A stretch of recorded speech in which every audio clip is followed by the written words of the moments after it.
the Around the NFL podcast is the best sports podcast in our hearts. That's it. From the Chris Wessling Podcast Studio, it's Around the NFL. Dan Hanzus here with heroes Gregg Rosenthal, Marc Sessler.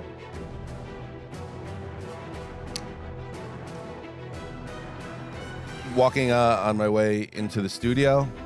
TV screens everywhere. Less now after the storms took out half of the electronics in our building a couple months ago. But walk by a screen, and then they had the draft scroll, with the various mock drafts from our experts. In fact, we have an expert coming in later today in studio. Tease.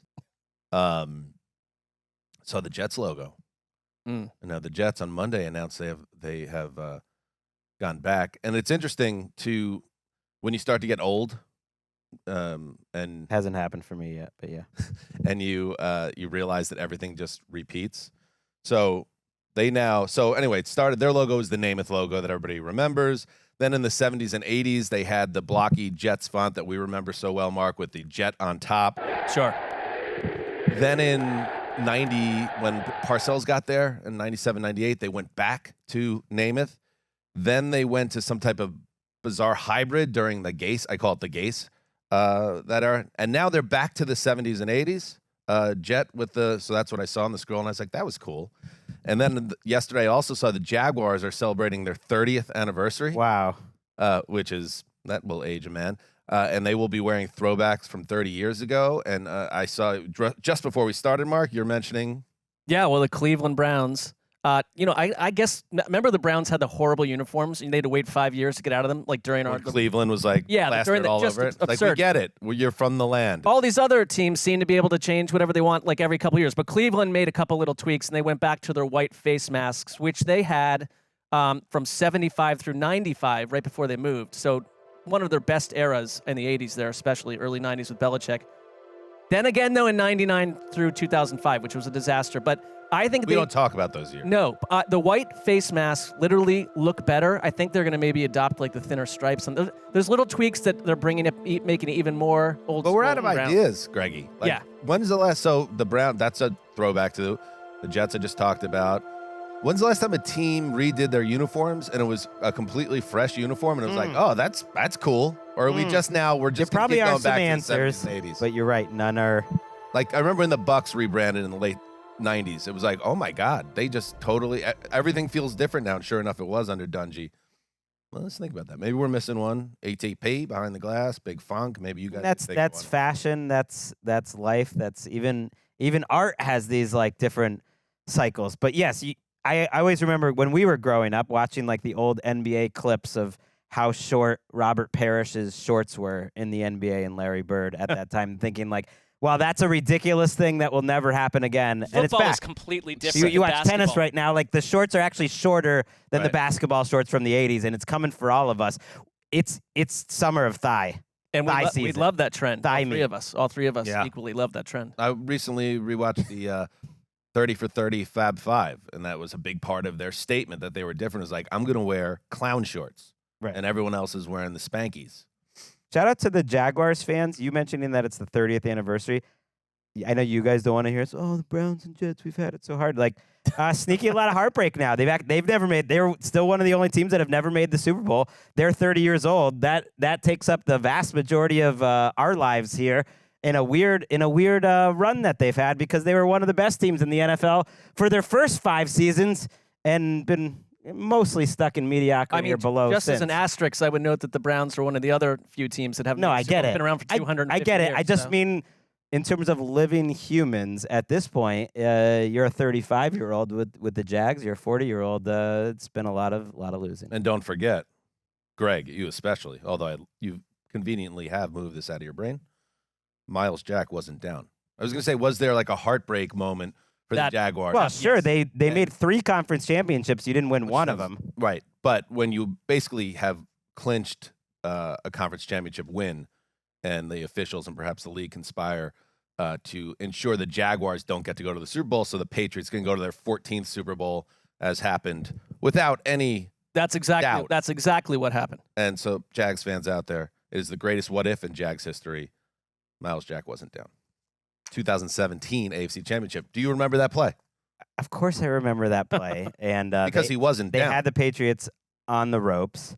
That defense was special. I don't think they would have won the Super Bowl that year, anyways. But that defense was special, and the second time they lost to the Patriots in the conference championship because Drew Bledsoe took care of them way back in 1996.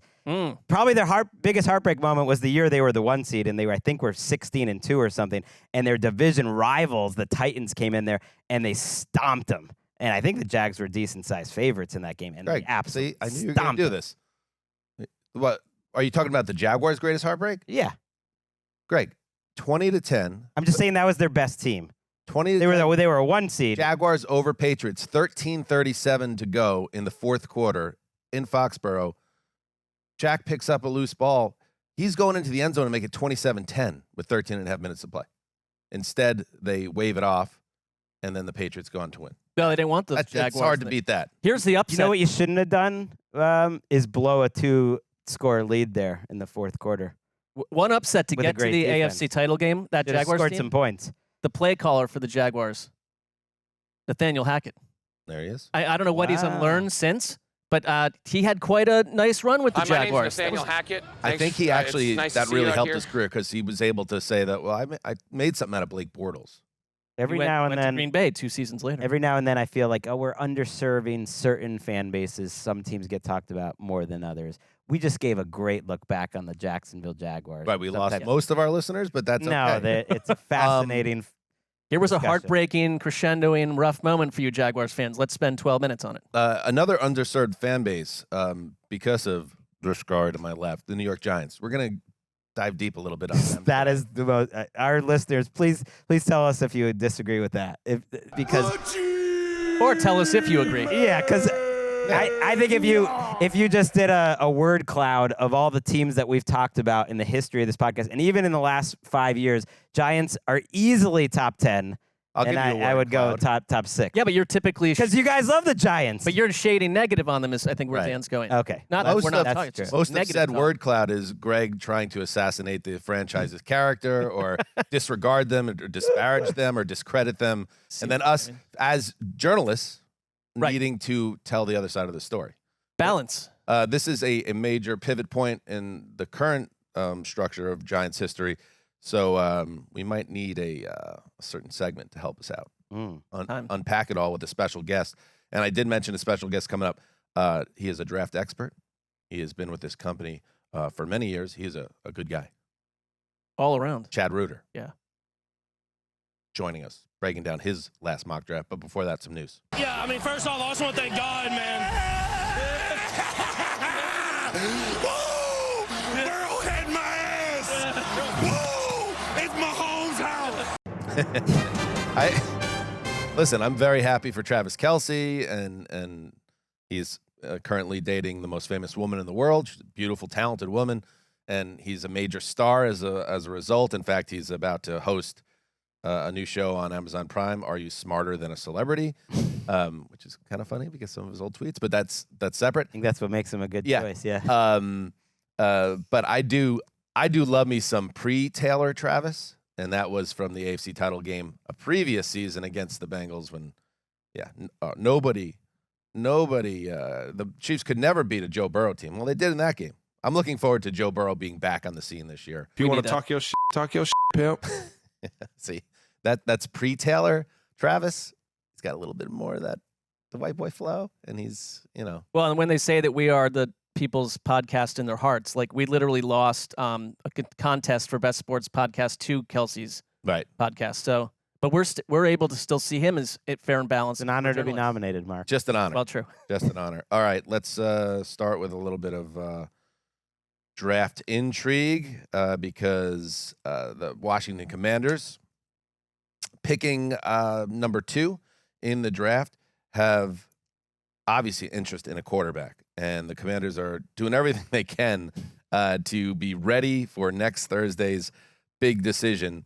And on Wednesday, they welcomed in LSU quarterback Jaden Daniels, North Carolina quarterback Drake May, Michigan quarterback J.J. McCarthy, Washington quarterback Michael Penix, all visiting the facility tonight. and tomorrow. So this was last night and today, according to Bert Breer. So that's called due diligence. That feels also a little bit, that feels a little much to pack them in all like that, but who knows how these schedules work. The Commanders, if you ever wanted to wager something, because I know that's something people do now, the Commanders taking a quarterback at number 2 is off the board. Like I don't think you could even do that if you wanted to, because it's so obvious it's going to happen. It's just, who's it going to be?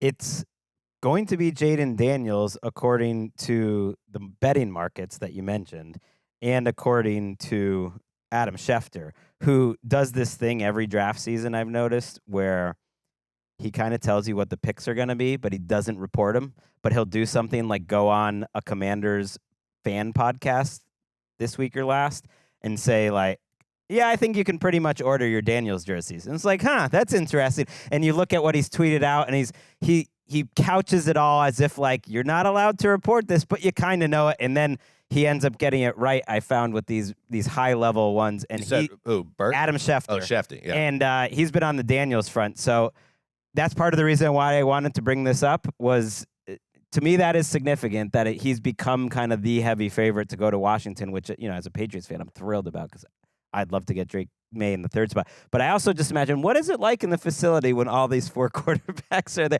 Are they there at the same time? I don't really know. Are they all going out to dinner at the same time? That is usually how it goes. I would love to have a camera on that and just see the dynamic. I would there. too, because outside of the Schefter nugget there, like, Washington's done a nice job of not playing their hand here, and I feel like this is kind of like the next version of that. Like, hey, we're bringing them all in, but even Penix, who, like, in theory, they would have to trade back, you would think, if they took him. Right. If it is Daniels, then the only thing this does for me that's intriguing is, like, if Daniels is more unlikable or less impressive with the other 3 guys, and, like, someone could somehow supersede him. I don't think that's going to happen, but I find it weird to have all 4. Like, would you want to pick a life partner or a spouse and have 4 people in the same room competing for it? Maybe. Like a reality show. But I think that's sort Very of like reality. Fugazi on some level. Like, also with quarterbacks, don't you want to take them into a room isolated and, like, show us how you do this and that, like, really learn who they are? Or is it like groupthink and dinners? We'll see. I like that we're not even, Caleb doesn't even have to go down there. Well, And that's thankful. I mean, he could probably get a free dinner out of it if he wanted to, but even the Commanders are like, could have we declined understand it too. what's happening there. In other news, by the way, mentioned Patrick Mahomes. He has had, obviously, an all-time start to his career. He's won 3 Super Bowls. He's won 3 Super Bowl MVPs for each of those games. He's won 2 NFL MVPs. He is only 28 years old, and that has led to a lot of talk. Everybody wants to talk all the time about who's the GOAT, and it was Joe Montana, and then it was maybe Peyton Manning, and then Tom Brady. And based on success and statistically also, I mean, I still have to say it's Tom Brady. But Patrick Mahomes' start is all-time. And he has a good perspective on it. And here's a quote, because he was named one of the world's most influential people of 2024 by Time magazine, which is still hanging in there. Time's still a thing. The only time I hear about it is when it's the Time Top 100. They have a little party. Inevitably, it's someone in sports or someone I follow on Twitter, and they're at the Time 100 party. So they got enough juice that they get them to show up to the party. My senior year of college, as a big U2 fan who was obsessed, especially at that age, Bono was on the cover of, like, the May 2002 issue, and it's like a big picture of him with a big serious Bono face with the glasses, holding up in a leather jacket with the American flag inside, and then the headline is, "Can Bono save the world?" And I was like, okay, I'm putting on the door of my dorm for the rest of my Well, the answer was no. He did, actually. Save the world. That's why you're still here.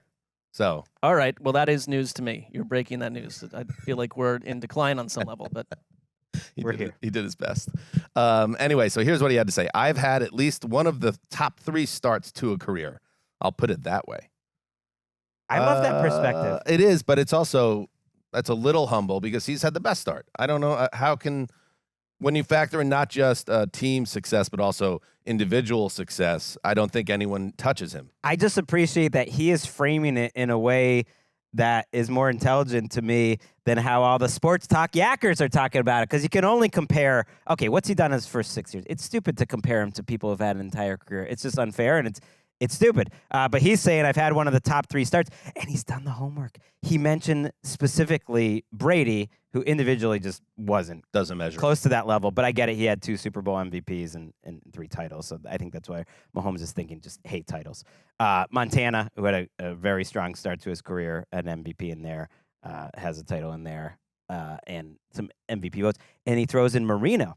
And Marino, to me, is the only one that you could say would be close to the same level individually, because you look at him and he was either the MVP or AP first team quarterback his first 4 years.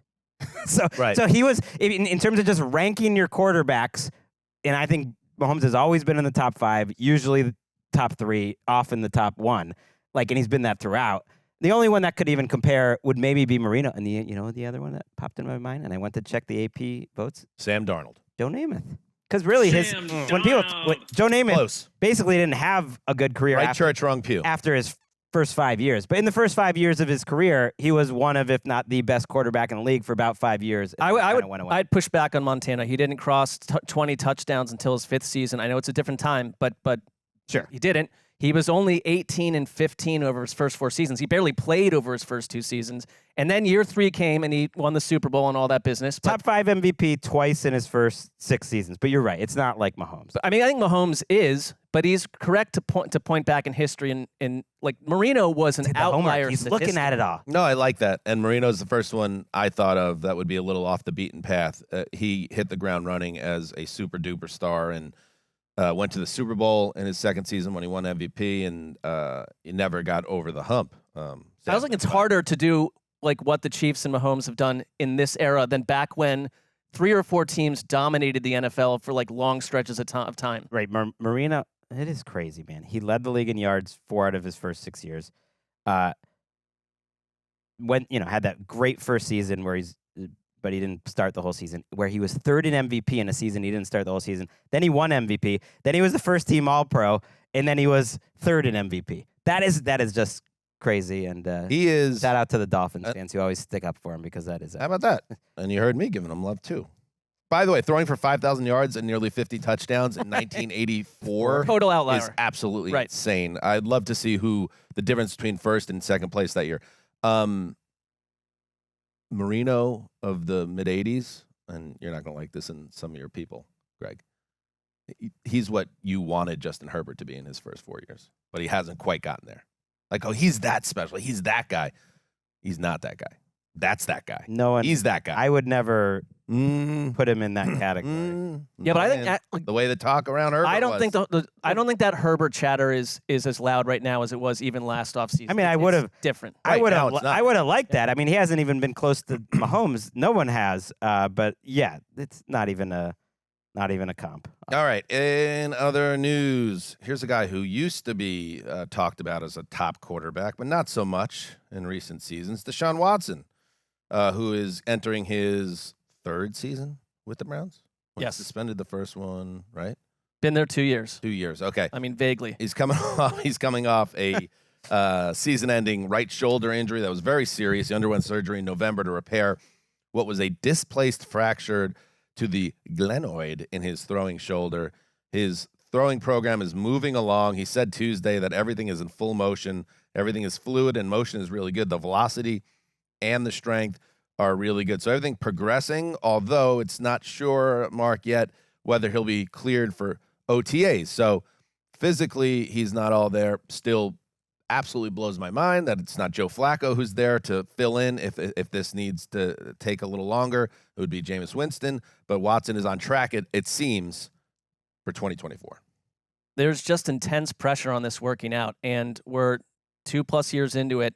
And taking a look at his QBR from 22 and 23, 40.4 and 42.9, which are a full 20 points lower than any other season he played in the league. He's not been the same player. Durability has been an issue too. It's like if you're going to go make the trade for someone that you did for Deshaun Watson, you want to know he's going to be there, present, nonstop. He wasn't present the first year for off-the-field antics, and he wasn't present last year because his body didn't hold up. And in year 3, if you don't get a glowing version of this quarterback, it already is the worst quarterback trade that we can think of in the past of this century.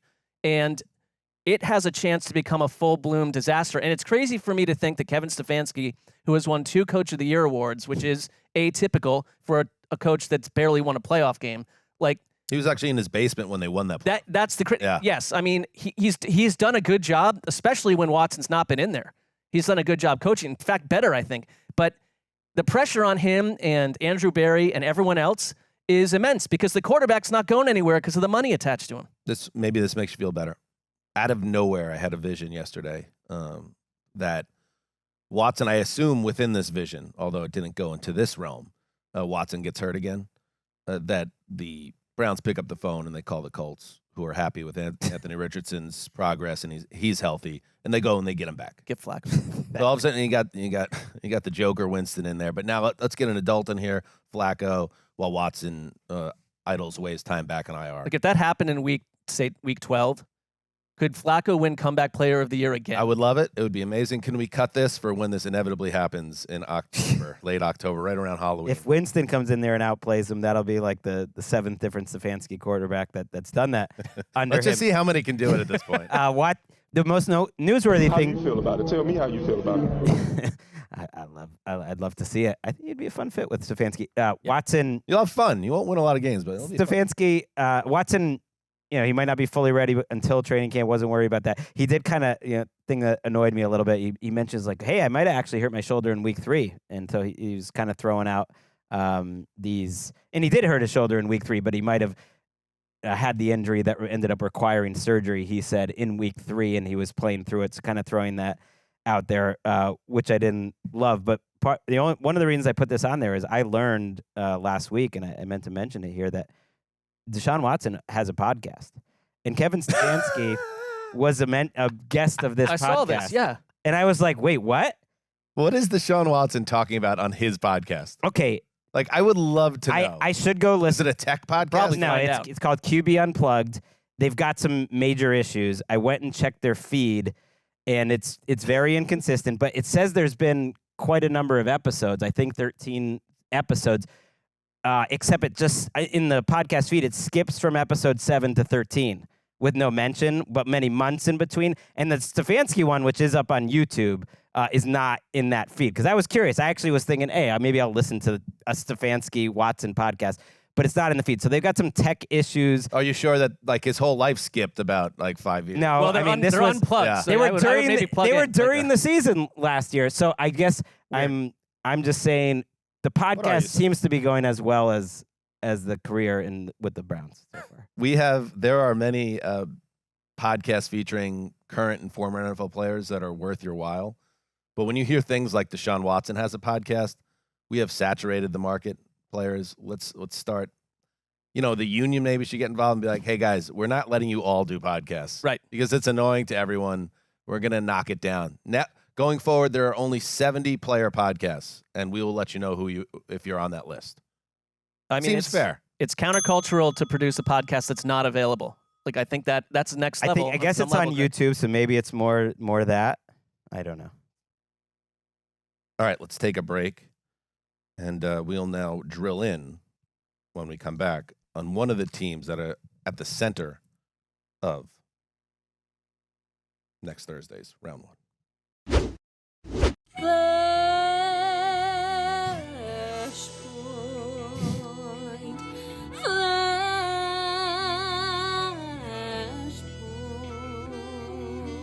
Oh my goodness. ATN After Dark. This is the one of the most important segments in the show's history because it is a segment that, first of all, is a phenomenon. I mean, people go nuts about it. But it's what separates us from the pack because we see things, we see storylines, we see the future of the league in the way that very few people can. And Mark and I are the founders and co-creators. Greg, you've come on and really made a lot of advances. What's Greg's role with the?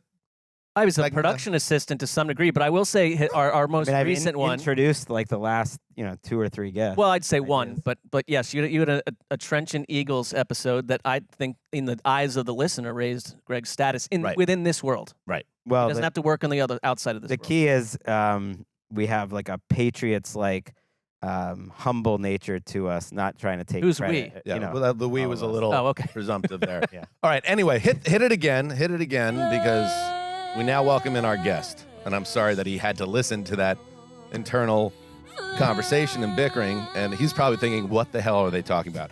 That doesn't matter. This is the beat man for the record. He is a voice that has covered this team, the New York Giants. We're about to talk about since 2011. This is Art Stapleton. Welcome to Around the NFL. What's up, fellas? Thanks for having me. Appreciate it. Great to have you, Art. And by the way, I want to say it's good to have Art. Where are you from originally?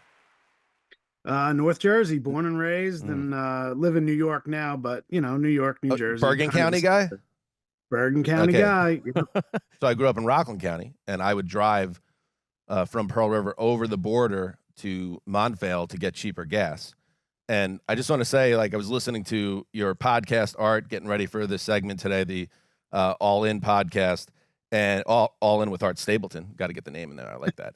And it's just it's nice to hear someone that it sounds like me. I like someone that says Kara got married. It's good to have a North Jersey tri-state area guy. That Art, reportedly thank you. reportedly came from a coal town. Dan has told us I grew up about 20 miles from Dan, but he grew up in a coal town, according to his own reporting.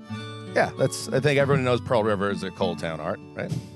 Yeah, well, Pearl River. Now we know it as just another town that's near the Palisades Mall. That's pretty much. That's Just true. like my town, Rochelle Park, is right near Paramus, and we live near the Garden State Plaza. I mean, That's from it. our area. That's really all you're about. Yeah, in the summer of 2000, many memories of the TGI Fridays where I was a server went by Danny. All right, enough. Let's focus. I apologize. This Flashpoint Focus series is all about getting ahead of the story, and the Giants are a fascinating study here because they have the 6th pick. And let's start where we got to start at the quarterback part. So you would say that John Mara and ownership is not going to stand in the way if this team has a quarterback that they love with Daniel Jones. How put the odds on it? Percentage chance they end up coming out of round 1 with a quarterback in your mind?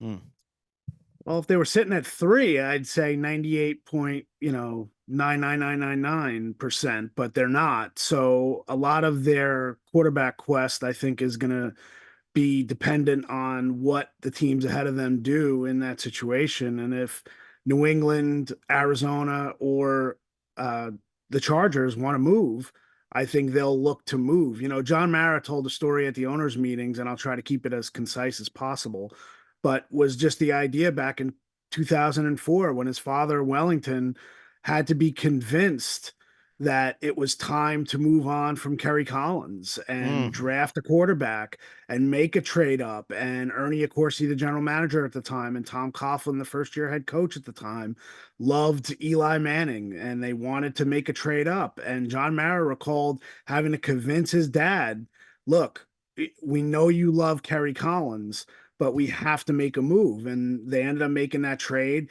They let Kerry Collins go. Kurt Warner came in, and we all know, NFL and Giants history, what happened, that season. And Kurt ended up getting benched with a winning team. But I think John Mara is kind of in the position of his father from that year.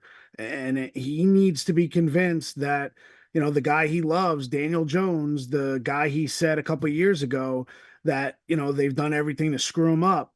Well, it gets to a point where, as badly as a guy may have been screwed up, you just have to move on. And that's where the Giants are right now. To follow up on that, who do you think, in terms of is making these decisions, is really calling the shots? Because to me, it's an awkward situation. Joe Schoen didn't draft Daniel Jones. And how desperate do you think Joe Schoen is, that their GM and Brian Daboll is obviously involved, and offensive coach, and how much does the Jones negotiation last year, play into it? Because I look at it, and it's not like they have extra draft picks or anything, and it's not like they have a roster that is has a lot of talent at every position. They have a lot of needs. How much do you think Joe Schoen, and if he's making the decision, is willing to give up future resources for a team that has a lot of holes? It's a great point, Greg. And I just think that From Shane's perspective, and one thing, that I've gotten to learn, and I'm still getting to learn. I mean, we've been through general managers and coaches here covering the Giants. I feel like I'm on my 17th head coach and 15th general manager. But Shane believes in the process. He believes that, if he gets his process right, he'll deal with the results. Now, the results have been hot and cold since he's gotten here, going into year 3. But that contract, I don't believe that contract or Daniel Jones's extension was forced on Joe Shane. I think, he made the call as well. So he has to own the idea that if it's time to move on from Daniel Jones, he just made a different decision last year. But the reality is that they did structure the contract. Now, they're not out clean next year with Jones, but they certainly have an out to the point where I think it's $22 million in dead money. We can talk about the cap and whether it's valid. I think this is Jones. This is a call for Shane to make. And they know what it was like to be up in Buffalo, and they know they're in the top 10. And if they're in the top 10 next year and the year after, they might be looking for jobs. And I'm not saying that he's going to make a pick based on keeping his job, but he's got to make a call now. If what they believe is a great quarterback class, if they have an opportunity to get one of their guys, they've got to pull the trigger and then see what happens after that. And, from where we stand now, next year's QB class is, considered lesser by a bunch. And if you're Brian Daboll and Shane, it's like, will you even be here next draft season if you falter this year if things go south? I looked at your mock, and it was an interesting one because you got all the wide receivers going up top. Like the Cardinals stay home, take Neighbors. The Chargers take Odunze. Then the Giants at 6 take Drake May. And that would be a surprise if all that occurred, I think, because I keep thinking one of these teams is going to trade down. But let's say it was a chance to take one of the big wideouts or JJ McCarthy. Like, do you think the Giants are cool with the top 4? I'd say the second through 4th quarterback, whoever it is, or is it like one of they want to see one of them particularly fall down? Do you have information on like who they think fits their system the most? Which guy currently in Washington right now with the Commanders do they like the most? Well, I think, Mark, it's a great point. I mean, it's all a guessing game, right? I mean, we're trying to be educated. You try to make calls. You try to know what teams are thinking. I think Shane has done a great job of keeping everybody guessing. There are 30 visits. They've brought in May and McCarthy, and they had workouts with those guys. And then they brought in Daniels, and they were on campus with Penix. And, they even had Caleb back at the combine when, maybe there was that 1% that he wasn't going to Chicago. They've had all the wide receivers in. I think the McCarthy thing is, it's about traits, right? It's about what you can't see. It's about a leap of faith that everyone's saying, some coaches will see, I can turn this guy into something special. That sounds Mac Jonesy, by the way. No, that sounds Daniel Jonesy. I mean, because that was a guy who was not like a consensus second quarterback in that class, but they thought they could see something others didn't. It's true. You know what? But, I would say that you trust Pat Shurmur. Pat Shurmur got 1 year out of Daniel Jones. It turns out to be, Daniel Jones's high point, really set up his rest of his career with the Giants until that playoff run. But look, the cornerstone of this front office, the two guys are Shane and Daboll, come from Buffalo. And they lived the Josh Allen experience. And it's a lot easier now to look at it and say, oh, well, he was their guy.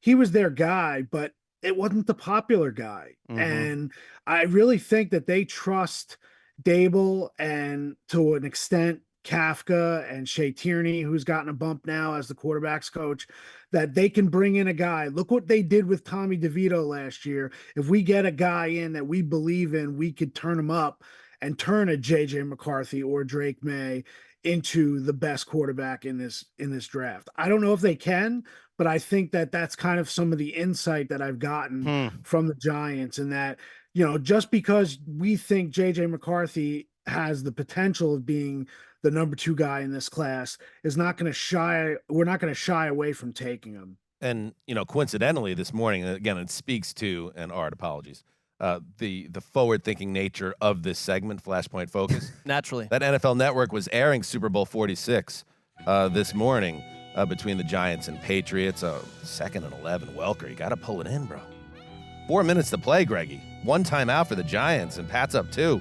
They're Have bleeding all- that clock down. There's going to be a minute left on the clock, and Pat's up 5 at the very least. And He makes that catch. as Giselle said, my ex-husband at this point, like can't throw the ball. I can't throw the ball ahead and catch it. I think the take that I've said the most on this podcast that you've just said you don't believe me for some reason is that's easily the most painful loss in Patriots history. Easily outweighs the 07. The other time, that's a whole other. the other time that's a with whole Eli. other conversation. But we digress. Yes, and then the turkey shot to beat all turkey shots from Eli to Manningham. Can we fly up Art's tweet this morning? This is the type of production we have here, Art. You thought of something, you fly it up, and then we have it. Art Stapleton, holy hell, this is going to be the craziest New York Giants draft on days 1 and 2 that I think I will have covered on the beat. The mood swings will be epic. Good engagement with this tweet. Yeah, a lot of pop. Yeah, Art's respected. He goes back a long way. The team and the fan base trust him. And I want to ask the question: mood swings. That's a good way to get into it because, listen, as a Jets fan, Art, like I struggle with the knowledge that the Giants are a Tiffany franchise and they're led by ownership that you can trust, that know how to handle situations overall. However, I think it's fair to say that since the turkey shot to Manningham and Ahmad Bradshaw falling into the end zone, and then 4 days later coming out to Culver City and me interviewing him and it being very clear that Ahmad Bradshaw had not slept or stopped partying since that game. I digress once more. But since then, there's been a lot of nothing. And I know the way Daniel Jones closed 2 years ago, and then they beat a bad Vikings team in the playoffs and all that kind of satiated the fan base a little bit. But ownership, like where is the patience level? Where do you get in terms of internally where the Giants are? Because it has been now a pretty cold period, especially for a team that's really had a fair amount of success in the past 30, 40 years. Well, I think, the impatience really went through the last 3 head coaching regimes. I mean, this is the 4th head coach since Tom Coughlin left the franchise in 2015. It wasn't that long ago, right? I mean, it seems like it, but, I just think that ownership believes in this front office. I really do think that. And I do think that the Giants want to get back to the point where they're not changing everything every 2-3 years. That being said, it does come down to the results. And if they completely flop again this year, and, we saw all this talk a couple months ago, the idea of what if Bill Belichick is on the market? Would the Giants blow out this regime and bring Bill back home? Right now, I think it's ridiculous, but I've seen ridiculous covering this team since 2015. So, look, there's pressure. What level of pressure? I don't think the ownership is looking to get guys out of here. I think John Mara believes in Joe Schoen. He likes Joe Schoen, the general manager, being the front man of his organization. I think they like Brian Dable. I think they don't believe that last year the team quit on him. Ultimately it matters when you move down the line. I mean, guys don't get into Canton because their teams didn't quit on them. They get into Canton because they won. And I think that's kind of where they're at. So the hot seat, the seats are as hot as what they make them. And this year, I don't believe ownership is looking to make changes at the end of the season. But they weren't looking to get rid of Joe Judge 3 days before the end of the Joe Judge season. But because they had to look for a general manager, the way Judge became toxic in a sense, they had to get rid of him. I don't believe they went into 2017 looking to get rid of Ben McAdoo, but the team imploded. He lost the locker room, and they had no choice but to blow everybody out. So we'll see. But I think ownership is confident that Shane's history and what he's shown to this point and how he'll grow as a front office executive will turn this team in the right direction. How quickly that happens, we'll just have to wait and see. When do you think the last time that John Mara and Bill Belichick spoke on the phone, when did that occur? And also, like you said, you right now see it as ridiculous. I'm curious, like, why you see it that way. What, Belichick is ridiculous? Belichick returning. The idea of it.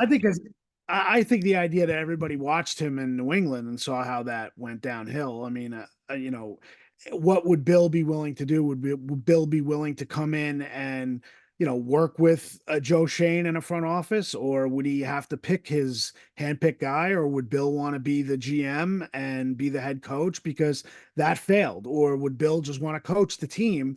There's different levels of a return of Bill Belichick. As far as the phone calls from John Mara and Bill Belichick, I'm guessing they kind of laid low after the whole Brian Flores, Brian Dable, wrong Brian text exchange from Bill Belichick to Brian Flores.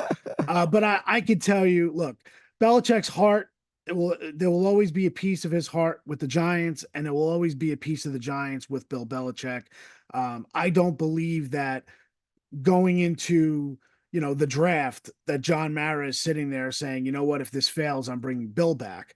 But in a couple months, if things really don't go the way they expected it to go, and Bill places a call with his intermediaries, I can't tell you that that's not going to happen. We're talking about the greatest coach in NFL history, and there's a piece of that I think that the Giants would appeal to ownership. But not many people other than John Mara are in that organization left from when Belichick was the defensive coordinator with Parcells as well.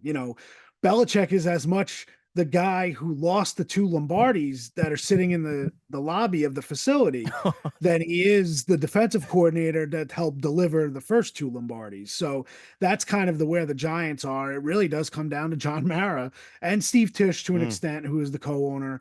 He has a relationship with Bill Belichick as well. Yeah, there was reporting on ESPN. We might hit this a little more tomorrow about Belichick, but that he kind of had an eye on all these NFC East teams, essentially the Giants, Eagles, Washington that next year, and that he was willing in Atlanta to not be in charge of personnel, which was an interesting nugget. If that was true, he's willing to work with their GM, and he still didn't get that job here. Last one for me, at least, Art, is just like if there are a lot of different scenarios. Just they have so many needs. Do you think if there's 2 good, number 1 wide receivers available at 6 and the top 3 quarterbacks are gone, and I'm including May, who to me, is the most Josh Allen-like and maybe has the highest ceiling other than Caleb Williams. Say they're all gone, when you look at this roster and what they think their needs are, how do you think they'll evaluate, having to, can they feel like they leave this draft, I guess is my larger question, without a quarterback, if they just don't think the value is there at 6 versus forcing it like you could argue they did with Jones at the same position 5 years ago. I completely get the sentiment, and I agree with you. You can't just look at this draft and say we have 6 picks, we have to get a quarterback with one of them. I mean, what does that mean? Right. You've got coaches who here, you made the call last year to have Daniel Jones here. You have Drew Lock here. You have an undrafted guy in DeVito, who, at this point, it was much more of a fan favorite than he was a future, solution at quarterback. Look, I think that's why they've done the homework. Give credit to Garafolo and Rappaport with they had visits over the weekend with Bo Nix and Spencer Rattler. I mean, if Dable looks at Nix and says, "Look, I love this kid. We saw him at the Senior Bowl. He came in here. I think that a year under our coaching that we can get him to be a top 15 quarterback in this league." Maybe they look to use their early 2nd round pick. Maybe have to move up a little bit. Maybe they like Rattler right there in the 2nd round, or even moving up from their 3rd round pick. I do think that there are guys. Shane made a comment a couple weeks ago, Greg, that you're going to get quarterbacks from all different places in this draft. And it was kind of interpreted like, we know the top guys, but we may be looking for guys who might be developmental guys. They have a guy in Daniel Jones who, money-wise, on the books, they're not lying when they say they hope to start the season with him in week 1, because they have an idea that they want to develop a quarterback a little bit, similar to the way the Giants did in 04 with Eli.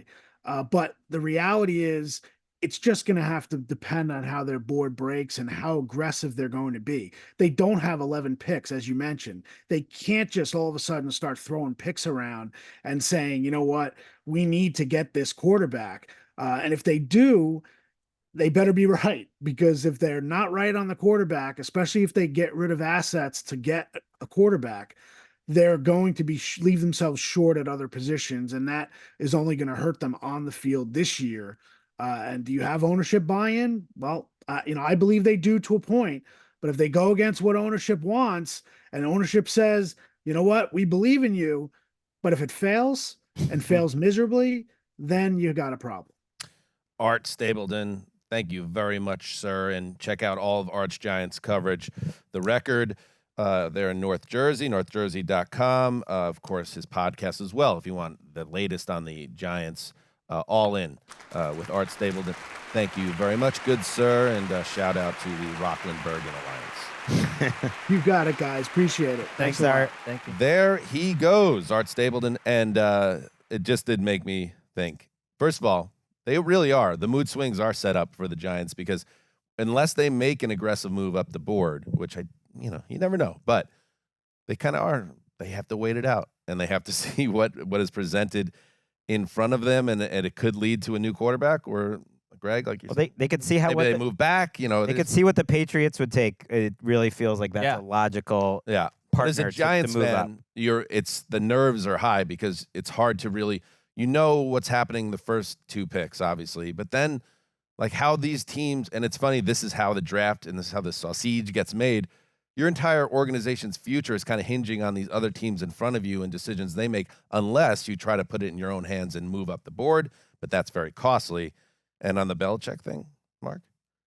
That was the first question when I was writing down my curiosities for Well, Art, it was like, come on, this makes too much sense. I remember A Football Life, and then I just looked it up real quick. It was actually the series premiere of A Football Life, the NFL Films, NFL Network show, and it started with a two-parter on Belichick, and it always stuck in my mind when Belichick goes to Old Giant Stadium before they tore it down, and he's staring at the locker room, and he gets wistful and nostalgic, and he actually gets just emotional, choked up, talking about how important this building was and all the great memories and what it meant to him to be involved with those Giants teams, even if his relationship with Bill Parcells wasn't always so hot.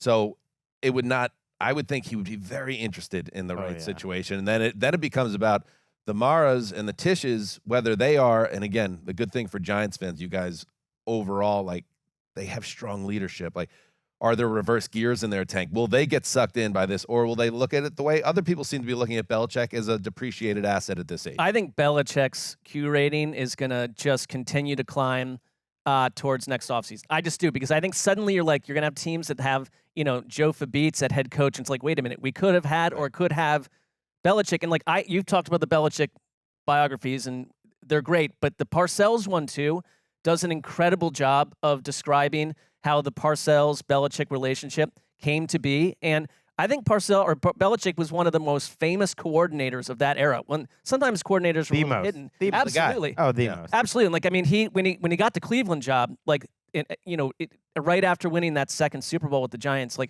I immediately bought in and was just fascinated by the concept of who he could be and what he was. And he did it in Cleveland, and then the team goes. But it's like Belichick should not be an unattractive option. And I think if you're a Giants fan, and if you're the Giants media corps and Belichick comes back to the New York Giants, what else makes more sense poetically for the National Football League? It's a fun little backdrop to this NFC East season, because as Art points out, it all comes down to win and losses. I don't care who the quarterback is, what the scenario is, what happens. If the Giants win 9 games with Brian Daboll this year, they're not going to fire him. No. But if they win 6 games, they might. It's that's just how it works, and I think that's how it's going to work for the Cowboys, possibly the Eagles, and the Giants. So it's these 3 teams, these big franchises, and apparently, Belichick's kind of eyeing those 3 teams. Yeah, I like football, I like football season and all the things that go with it. And don't forget, the East Coast. And I think Giants fans might come out of draft day disappointed. We'll see. But I just think they could be flying because the board fell the right way. I think they're gonna. I think the most likely outcome is what I asked Art about, which is actually Daniel Jones probably is got to be their quarterback, and they're going to try to do as much as they can. And they've had a good offseason. They got Brian Burns. They changed the offensive line as much as they can to get high-level talent around Daniel Jones, because the quarterback, it just doesn't fall right for them. Mm-hmm. But we'll see. And the assumption that even if they did get a quarterback, the assumption that Daniel Jones is out of the building, no, he's a sunken cost for them. And if they choose to go the route of 2004, 20 years ago, where you had a veteran start and then a rookie come in, you might see Daniel Jones, and a new guy. You know what's kind of sad though? You know what that means? And it sounds like they're going to take. I know where you're going with this. Somewhere. Yeah. Tommy DeVito will be out of the building. Oh, I thought you were saying Drew Lock. Yeah, because they have Lock in the building. Yeah, He's guaranteed some money though. Yeah, I don't so- think Lock's going anywhere. that would be. Because DeVito doesn't work on like the Arizona Cardinals. Like there's a miss Right. that we're not aligned there. And as many people have told me, the other thing to remember about next January when the cycle begins anew at coaching, Bill Belichick is spending this year learning how to be a head coach. And once he learns, like, how do you be successful in the NFL, he relearns that. Like, his brain is firing off, the synapses, everything's working again. He'll be You know what I like about this? So- It's like this is very like Hulk Hogan, Macho Man, where like after spending a decade of you kind of annoyed with Belichick and everything that he had produced, the fruits he'd produced, now you're like backing him unlike anyone else I know. Well, I respected the man. I don't doubt That's that. where but this he, is rooted. He caused you a lot of A lot. He caused you a lot of pain, and you're showing. Oh, and a lot humility. of salt being rubbed in. Like, he loved rubbing the salt into the wounds of Jets fans. And Yeah. that Why you have ownership. that Clemson football over there? That's I got it. Built that orphanage. It burned down to the ground. You can't disprove that, Greg. That's why you're so mad. You can't What? disprove that I flew down to the Clemson area and rebuilt an orphanage from ashes. I'm starting to believe it. Literally on the football, it says that the conference that you contributed to, that you have no idea what it was in Los Angeles, and is like, the future billionaires of America. He has Association. memorized the It has football. nothing- Yeah, about but here's that. the thing. See, It's not that hard. I think from another angle, Dan reached out to Clemson and Yes. How can I Said- help? said, "Put something innocuous on the football. Don't let them know what I actually did, because that. Don't let them know. Right. Hide your. Good, Also, this your could good be deeds last under- year's thank you football. Like, there's Right. another one potentially as coming. if you've stopped working for the Clemson area. Yeah, the orphanage ball is coming. And by the way, get your hands off there. That's Dabo Sweeney's autograph on it. Most valuable partner, Dan Hanzus. Thank who you. Does not know. Can you take show that- the camera? Can't take that away. Sure. I mean, Yeah, can we get a tight shot on that? Here we go. Here. And I can't read it off the camera, so I'm going to turn I have it around. now. It's thank you for aiding in the professional development of our scholar athlete and providing a life-changing career experience during our 2023 Los Angeles Business Week trip. So I don't see orphanage. I don't see Carolina. I mean, it's amazing to me as someone who won this prestigious Most Valuable Partner Award that you don't even know what freaking state it's in. Can I have the ball? And I'm happy that you helped the young Clemson students All right. figure out how to get take advantage of I know. workers. You're a big man about 2024. it, but I didn't actually give formally my my acceptance speech of the football. Thank you to Clemson. Thank you to Dabo Sweeney. Thank you to the everyone that You know what? needed me in a big spot, and I delivered. It says right here, Greg, a life-changing experience, and I've been involved with a few. So I wouldn't normally bring this up, but I actually remember the day that the Clemson contingent came through the newsroom. It was one of those days when I was in the newsroom early, and I actually talked to 3 or 4 of them because they were asking about television and television production. And then right next to my cubicle, on the right side of my cubicle, glass walls, it says Dan Hanzus, and I think they meant to send it to me. Because I actually That's a very spent Marc time with Sessler way to Breaking look at it. news. I am We've just got some remembering developing news, some Like breaking news. a It's bunch developing. a bunch of them asking about how they were Yes. setting up for an NFL Network show, and like a bunch of people. Well, you deserve a football. I'm just saying you do too, no doubt, because of your Right. other tasks down in the Clemson area. But I would like to. I'm going to start my own. According to some NFL media sources very close to the situation, there is reporting that Marc Sessler is the man they actually meant to give the Greg, football to. I love it. your attempts are My attempts. This is the seriously- man who helps the kids. It's just a I remembrance. believe it's just a everything Marc's remembrance. saying. I'm not claiming that to be Right. the case. I'm saying well, it would it is- explain something. it is know an the- unusual explain something. occurrence. The one person who definitely doesn't get or deserve a ball is the guy that's crowing the most about it. So read into that. Oh, I don't want as to. you- Look, yeah. look at the what? performance of the Clemson football team since you spoke to him. Oh, now you're hitting out. This is very on brand, Greg. Clemson, you'll fight back, and you got great leadership at the top. Let's take a break, and when we return, Chad Reuter on the NFL Draft.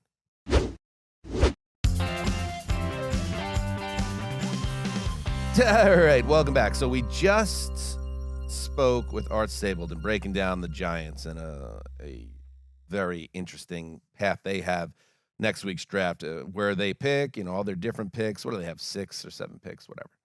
But then there are men like Chad Reuter for NFL Media. He's been with the company since 2011, who, when he drops his final mock draft, it will have every single pick. What is it, 260 this year? Where are we at?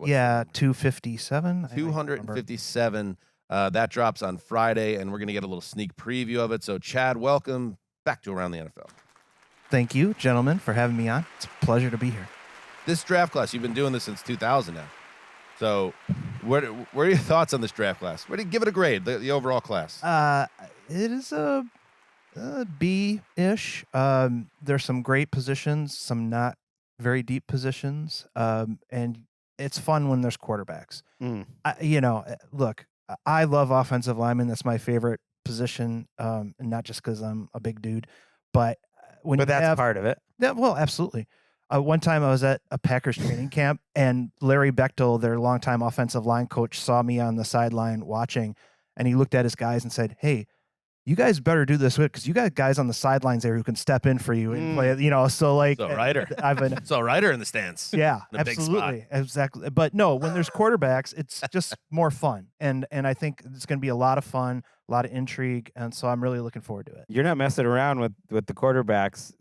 One of the picks that really stands out. I mean, first of all, your answer to the Giants question was they trade up to 4 and they take McCarthy. So they trade up with Arizona and end up getting McCarthy. But the thing I wanted to start with was you had Minnesota City at 11, didn't get the trade up, and that they take Bo Nix. Yeah. That you would think that there could be that much appreciation for Bo Nix, and the two most logical teams in my mind would be the Vikings or the Broncos. Right.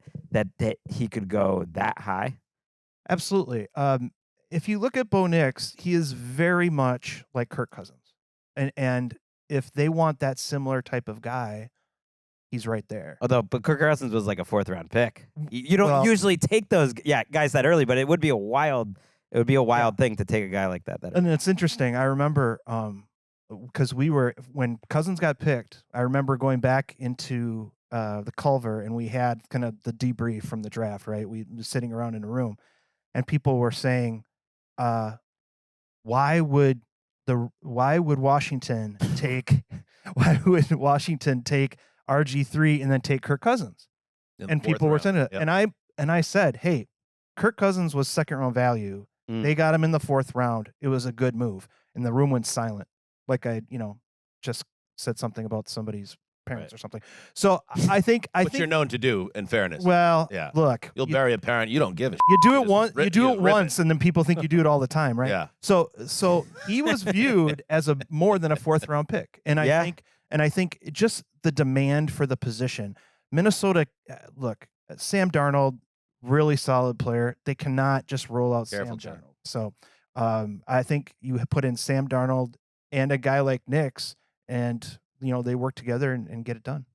I think the Chargers fans would come out of this process absolutely thrilled if what you suggest happens, because they have Marvin Harrison falling to them and all this business like, the Chargers won't draft a wide receiver because they are going to only have like 2 on. No, that would be amazing. It's a need, and it's also the best player in the draft, arguably. But then I love this too because I kind of just love organic fits where you love, no matter what you think of the player, he's going to be maximized where he goes. And Blake Corum, Michigan's running back, going to the Chargers to Harbaugh in round 2. I think that is like, I love draft things like that. And I think on the show, we talked about like stuff we wanted to see happen. I had that too. And so do you think that Harbaugh is like, no matter what, willing to go do that with the 2nd round? Is he hoping that he just falls to him? Yeah. Oh, I would think so. And he may not. A lot of people don't have Blake Corum as a top 40 pick, and he's 5'8". I understand that, but the Chiefs took CEH at the end of the 1st round, also another 5'8" guy. I didn't like that pick, but I love Corum as a player. He does everything, pass protection. Like he doesn't pass protect like a guy who's 5'8". I mean, he does everything. And coming off the knee injury a year ago, he wasn't even his most explosive self, and we've seen guys really turn it on after that year. So I think he'll be even more explosive than he was this year in the NFL if everything goes right. And I think Harbaugh, was so effusive of his praise of J.J. McCarthy, and I think he's going to feel the same about Corum. And honestly, like if he doesn't pick Corum, he could end up going all the way down to the Ravens to play for John Harbaugh at the end of the second round. So those are the kind of the two spots for Quorum. Sometimes we, in this ramp up to the draft, start to fall in love with an idea or a thought, and then it turns very surfacey when you look back. Oh, it didn't play out that way at all, and that's what everyone seems to be doing with, Harbaugh will definitely, I'm talking about Jim, will take an offensive lineman because he loves his dogs and he loves to run. But as you point out, going to get a playmaker and potentially a truly special one like Harrison to stretch the field, I mean, that helps the running game as well. So that checks out in a different way. Right. Exactly right. And don't forget that Harbaugh had to sit there and watch Marvin Harrison at Ohio, beat him. Yeah. I mean, he had some pretty good games, and I think he knows the kind of special player he'll be getting. I saw you put Neighbors at 13, falling all the way to the Raiders. I'm sensing as we get closer to the draft, a lot more of the people in your neck of the woods, the draft nicks, are projecting Neighbors to slip, that Odunze maybe goes ahead of Neighbors, and that maybe Neighbors isn't as big of like a top 5-6 lock as we thought maybe a week or two ago. Like, where is that coming from? Info, just your film tape? Like, what's going on there? So I think all I know is I've been doing this long enough where people think the top 10 guys are not going to end up being the top 10 picks. It's just, we know that. And Neighbors, there's no questions about Odunze. He is a solid player. He is Mike Williams for the Chargers for me. He's really just a solid player that you know what you're going to get. With Neighbors, I'm not sure. And he's so much like OBJ. He's so much like him. And OBJ went 12th. And those are the kind of things that I just look for. Hey, if Neighbors does not go top 6, where does he? This could be what happens. And and the other thing is, I'm not going to project like 8 trades or anything, but if he starts falling down, obviously somebody might get in the mix there too for him. But you projected a lot though. It was spicy, and you always put like what the specific one is. You had the Colts trading up for Bowers. Yeah. And then you give the exact trade that it would be. It would be Bowers and a 3rd in exchange for 15th overall, a 2nd and a 4th. That's a lot for a tight end, but that would be fun for the Colts. Yeah, he's more than a tight end. I think he's the best player in this draft, regardless of position. Woo! And I won't be shocked. I honestly won't be shocked if the Chargers take him at 5, or if they can work out a trade with the Giants for that one spot to get that. I think he does everything. I think if you get a guy in the George Kittle to Travis Kelce realm, he's much more than just a tight end. I think the Chargers are meeting with him as we speak, or very, very soon to now. You have another trade, because I like looking at the two teams that don't have picks in the first round, the Panthers and the Browns. The Panthers, you think, would be sitting there. We need players, but they trade the pick to the Raiders, who you have Michael Penix Jr. falling all the way to the 33rd pick. I think a lot of people feel like there's going to be this run on quarterbacks. You got the Broncos, the Raiders. In your world, they move up, but like, someone's got to fall. So So you think this could happen? Penix goes all the way to round 2. Look, last year a lot of people thought Hendon Hooker and Will Levis were going to be first-round picks, and they were not. And that happens. I mean, would I be surprised if the Raiders move up into the 32nd spot in the first round to get him? No, I wouldn't be surprised at that at all.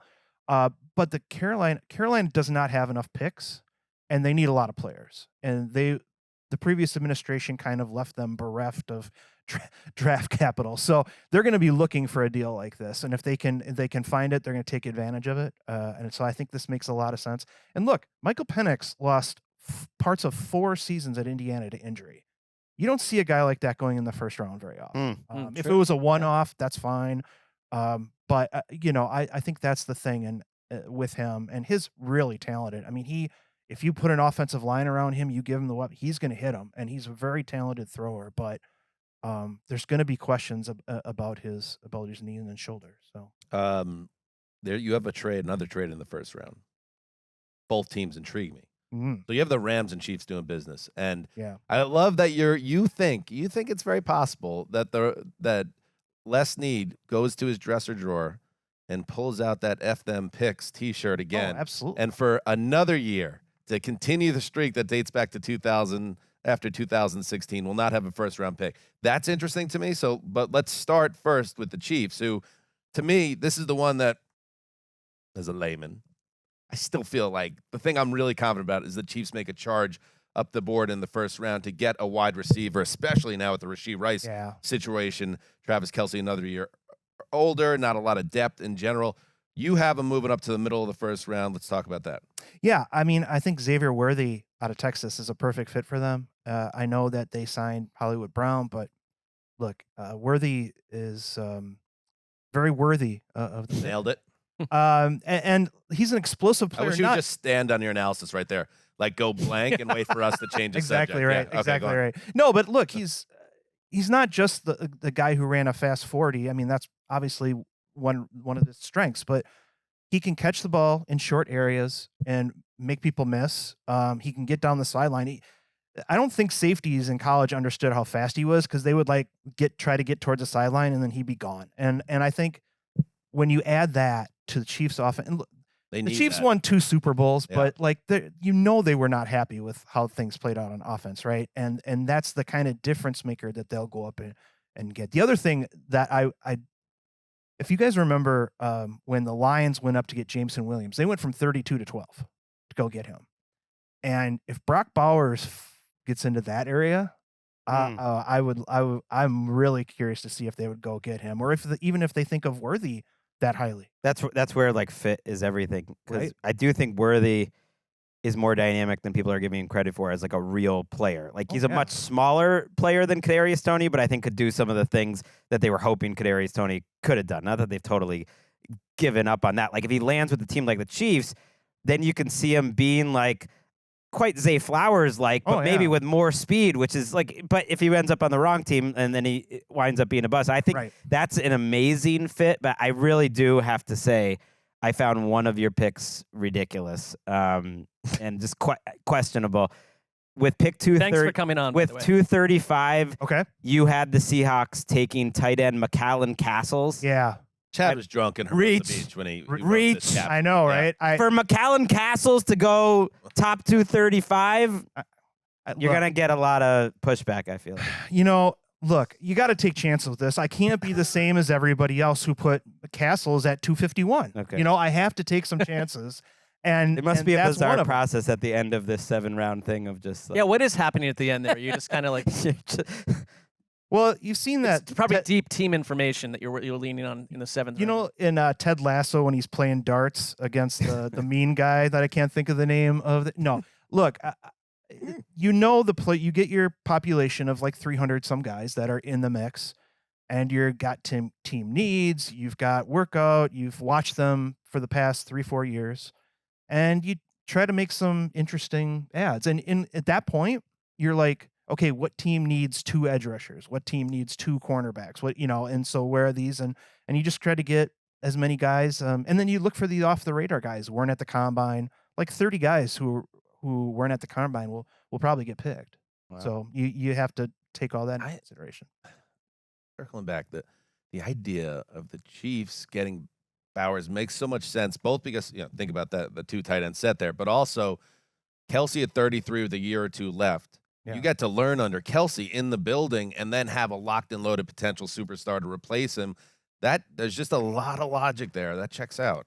Yeah, I would love to see that kind of huge move. And, you know, I think to stay on top, you can't just do the status quo. You can't. And you have to make big moves. And they're so good at scouting later in the draft that they can afford to, you know, take some chances. And so, like, again, Xavier Worthy is not out of the conversation either at like that 11-12 area. If you remember, John Ross went like 9th. How'd that go? And he was not nearly the prospect. Right. It's a great point that you make about everyone thinks they have the top 10 and it becomes very consensus-y where like there's so much agreement and then it never happens that way. Like even guys who are, now you look back and you're like, oh yeah, Drake London, of course he was the number 8 pick. It's like, no one had that. No. Absolutely no one had that. And he was like a very well-known prospect. It's like, but literally no one had that. And that happens all the time with these guys at the top. Fun mock. That one comes out when? On Friday? On Friday. One little note, Bills fans are not going to be happy at the 28th pick that they don't go wide receiver, they go defensive player, edge, Marshawn Nealand. Yeah, and Brandon Beane's already come out and said, look, we're not reaching for a player. And I mean, I thought of a bunch of different ways of them moving up to get a guy, but they're not. They move up, but they only give up like a 4th round pick or something like that. If somebody falls into the early 20s, then maybe they go get them. Someone will fall to 60. You had quite a few receivers falling that far. Roman Wilson, right? You have them taking Roman Wilson, Ricky Pearsall. You had 80 Mitchell falling quite a ways. Troy Franklin, and if you just do the math, yeah, some of these guys that feel like they have a chance to be in the top 35, 40 at receiver are absolutely going to be there at the end of the second round. Well, and teams, and I would drive the editors insane if I projected 6 second-round trades, right? I mean, like, so they would go nuts, but that's what happens. There's 5 or 6 trades. So a lot of the guys that I have at the end of the second round, teams will move up and go get, and the Bills are probably one of those teams that'll move one of their 4th round picks, move up and get one of their receivers they like, kind of like Packers did that with Christian Watson a couple of years ago, and so I would expect that more than a 1st round move from them. Chad Reuter, check him out, NFL.com. Where can they find you on, Mark? X. On X. Twitter, great. Chad _ Mark insists that the owner gets his due. That's just a Mark thing, and I can't. That is completely inaccurate, but we'll just let it go. Where can we find you? Great. Phoenix Melon is what I like to call him. I would Chad _ REUTER. Right. Yeah. But don't call him Reuter. I don't care. Oh, okay. All right. Thank you to Chad. Thank you to Art. Good name day, too. Yeah, absolutely. Chad, we got an Art. Tomorrow, we get Daniel Jarrell. So come back for more draft analysis with Move the Sticks on ATN. Until then, you know what you must do. Heed the call.